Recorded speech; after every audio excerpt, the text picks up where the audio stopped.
कोणी दंड केल्याशिवाय राहणार नाही. आताच्या आता नंतर अग्नीला दंड करेल. हनुमंताचा अंग थरथर कापू लागलेले.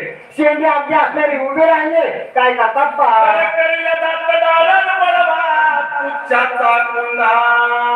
वनी दंडा बया पुढा हनुमान गाडा खवळला. हनुमंताने वेगळे आपले दात असणारे कर चाललेले. दात खाल्ले शेपटाचा आकडावारी केलाय. चला म्हणजे आताच्या आता अशा वनात जायचं.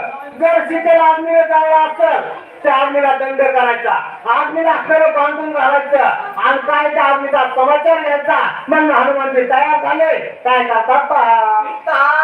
पवन सांगे कानी ज्येष्ठ बंधो तुझा वनी जास्ती करू नये दंडनी सीता जननी स्वस्त असे. हनुमंताला राग आला होता. आता अग्नीला दंड करायचाय म्हणून हनुमानजी निघणार.